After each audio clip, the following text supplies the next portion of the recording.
మాజీ మంత్రి వైఎస్ వివేకానందరెడ్డి కేసులో కీలక పరిణామం చోటు చేసుకుంది. ఈ కేసులో A2గా ఉన్న సునీల్ యాదవ్ సైతం అప్రూవర్గా మారేందుకు రెడీ అయ్యాడు. వివేకా మరణం వెనుక చాలానే కుట్ర జరిగిందని, దాని వెనుక ఎవరున్నారు, అసలు వివేకాను చంపింది ఎవరు, ఎందుకు చంపారు, ఆయన హత్యకు అసలు కుట్ర పన్నింది ఎవరు అన్న విషయాలు తనకు పూర్తిగా తెలుసని అవన్నీ కోర్టులో చెప్పేస్తానంటున్నాడు. ఇప్పటి వరకు తాను మౌనంగా ఉన్నానని, ఎన్నో బాధలు పడ్డానని చెప్పుకొచ్చాడు సునీల్ యాదవ్. కానీ తననే బెదిరిస్తున్న పరిస్థితి ఎదురవుతోందన్నారు. తాను జైల్లో ఉన్నప్పుడు బెయిల్పై బయటకు వచ్చాక కూడా తనకు వైసీపీ నాయకుల నుంచి బెదిరింపులు వస్తున్నాయని ఆరోపించాడు. తాను భయపడుతూ ఎన్నాళ్లు బతకాలని ఆయన ప్రశ్నించాడు. వైఎస్ వివేకా కేసులో సాక్షులుగా ఉన్నవారికే కాదు, నిందితులుగా ఉన్నవారికి కూడా ప్రాణభయం వెంటాడుతోంది. ఇటీవల దస్తగిరి తనకు ప్రాణభయం ఉందని చెప్పడంతో ఆయనకు భద్రత పెంచారు. వరుసగా సాక్షులు మరణిస్తుండడం, మరోవైపు కేసు విచారణ ముందుకు సాగకపోవడంతో సాక్షులు, పాత్రధారులైన నిందితులు భయపడుతున్నారు. అసలు సూత్రధారులు సాక్ష్యాలు లేకుండా చేసేందుకు ఎంతకైనా తెగించేందుకు వెనకాడరని ఆందోళన వ్యక్తం చేస్తున్నారు. ఇక తాజాగా వివేకాను గొడ్డలితో నరికిన వ్యక్తిగా సిబిఐ ఛార్జ్షీట్లో పేర్కొన్న సునీల్ యాదవ్ కడప ఎస్పీని కలిసి తనను వైసీపీ వాళ్లు బెదిరిస్తున్నారని, తనకు ప్రాణహాని ఉందని, రక్షణ కల్పించాలని కోరాడు. సునీల్ యాదవ్ బెయిల్పై బయటకు వచ్చిన తర్వాత వైసీపీ క్యాంపుకు వ్యతిరేకంగా మాట్లాడుతున్నాడు. వివేకా మరణం వెనుక ఉన్నది అందరూ చెప్పుకుంటున్న వాళ్లే అన్నట్టుగా కూడా చెప్తున్నారాయన. కొన్ని మీడియా ఛానళ్లకు ఇంటర్వ్యూలు కూడా ఇచ్చాడు. దస్తగిరి తరహాలోనే సునీల్ కూడా మాట్లాడుతుండడం ఇప్పుడు సంచలనంగా మారింది. ఈ క్రమంలో ఆయనకు బెదిరింపులు వస్తున్నాయని ఎస్పీకి ఫిర్యాదు చేశాడు. ఇప్పటికే సునీల్ యాదవ్ ఇంటి దగ్గర పోలీసులు పికెటింగ్ ఏర్పాటు చేస్తున్నట్టు తెలుస్తోంది. రక్షణ కల్పించే అంశాన్ని కూడా పరిశీలిస్తున్నారు. మరోవైపు హత్య అనే సినిమాపై కూడా ఎస్పీకి సునీల్ యాదవ్ ఫిర్యాదు చేశాడు. ఇందులో తన తల్లిని అసభ్యంగా, క్రూరంగా చూపించాడని మండిపడ్డాడు.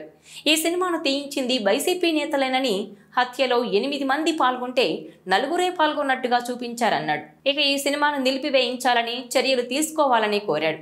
ఈ నేపథ్యంలో వివేకాను దారుణంగా చంపేందుకు చేసిన కుట్ర వెనుక ఎవరున్నారనే విషయాన్ని త్వరలోనే చెప్పనున్నట్టు తెలిపాడు సునీల్ యాదవ్. బెయిల్పై ఉన్న తనను పులివెందులలోని వైసీపీ నాయకులు, వారి అనుచరులు చంపేస్తామని బెదిరిస్తున్నారని, వారి వేధింపులు, బెదిరింపులను భరించలేకపోతున్నట్టు తెలిపాడు. చెంచల్గూడ జైల్లో ఉన్నప్పుడు కూడా తాను ఇలానే ప్రాణభయంతో బతకాల్సి వచ్చిందని సునీల్ యాదవ్ వెల్లడించాడు. ఇదిలా ఉంటే 6 ఏళ్ల క్రితం ఈ ఘటన జరిగినా ఇప్పటి వరకు ఏ పురోగతి లేదు. ఈ 6 ఏళ్ల కాలంలో 6 కీలక సాక్షులు మరణించారు. ఇదే సమయంలో తమకు ప్రాణహాని ఉందంటూ నిందితులు భయపడిపోతున్నారు. తాజాగా సునీల్ యాదవ్ వివేకాను చంపేందుకు కుట్ర చేసింది ఎవరు, ఎందుకు చంపాలనుకున్నారో మొత్తం వివేకా మరణం వెనుక ఉన్న గుట్టు మొత్తాన్ని చెప్పేస్తానంటున్నాడు. దీంతో వైసీపీ శ్రేణులు ఉలిక్కి పడుతున్నాయి. ఇక తమకు న్యాయం చేయాలంటూ వివేకా కుమార్తె సునీత 6 ఏళ్లుగా ఒంటరి పోరాటం చేస్తూనే ఉన్నారు. కోర్టుల చుట్టూ తిరుగుతున్నారు. ఇటీవల ఏపీ గవర్నర్ను కూడా కలిసి తన తండ్రిని చంపిన వారికి తగిన శిక్ష పడేలా చూడాలని, వివేకా కేసు ఓ కొలిక్కు వచ్చేలా చర్యలు చేపట్టాలని కోరారు. మరోవైపు అసెంబ్లీ వేదికగా సీఎం చంద్రబాబు కూడా వివేకా కేసు గురించి సంచలన ప్రకటన చేశారు. ఆ రోజు ఎన్నికల హడావుడిలో ఉండగా ఈ వార్త విన్నామని, గుండెపోటుతో చనిపోయినట్టుగా ముందు ప్రచారం చేశారని, ఆ తర్వాత సునీత పోస్టుమార్టం చేయాలని పట్టుబట్టడంతోనే ఈ విషయమంతా బయటకొచ్చిందని ప్రకటించాడు. ఇక 6 సాక్షుల అనుమానాస్పద మరణాలపైన సిట్ విచారణ జరుపుతోంది. మరోవైపు అసెంబ్లీ వేదికగా సీఎం చంద్రబాబు కూడా వివేకా కేసు గురించి సంచలన ప్రకటన చేశారు. ఆ రోజు ఎన్నికల హడావుడిలో ఉండగా ఈ వార్త విన్నామని, గుండెపోటుతో చనిపోయినట్టుగా ముందు ప్రచారం చేశారని, ఆ తర్వాత సునీత పోస్టుమార్టం చేయాలని పట్టుబట్టడంతోనే ఈ విషయమంతా బయటకొచ్చిందని ప్రకటించారు. ఇక 6 సాక్షుల అనుమానాస్పద మరణాలపైన సిట్ విచారణ జరుపుతోంది.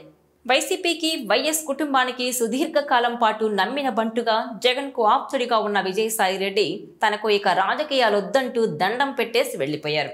అయితే రాజకీయాల్లో ఒకసారి కీలకంగా ఉన్న వ్యక్తులు వాటి నుంచి అంత ఈజీగా బయటపడలేరని, అది అందరికీ సాధ్యం కాదని అంటున్నారు. ఇప్పుడు విజయసాయిరెడ్డి విషయంలోనూ అదే జరుగుతోందని అంటున్నారు. ప్రస్తుతం ఆయన కాకినాడ సీపోర్టు వాటాల బదిలీల వ్యవహారంలో విచారణను ఎదుర్కొంటున్నారు. ఇప్పటికే ఒకసారి ఆయన్ను విచారించారు సిఐడి అధికారులు. అయితే మరోసారి విచారణకు రావాలని నోటీసులు ఇచ్చారు. ఇదిలా ఉంటే ఫస్ట్ టైం విచారణకు వచ్చిన సందర్భంగా వైసీపీ, జగన్ టార్గెట్గా సంచలన వ్యాఖ్యలు చేశారు విజయసాయిరెడ్డి. ఇక మరోసారి విచారణకు రావాల్సి ఉన్న నేపథ్యంలో మళ్ళీ ఏం చెబుతారోనని టెన్షన్ పట్టుకుంది.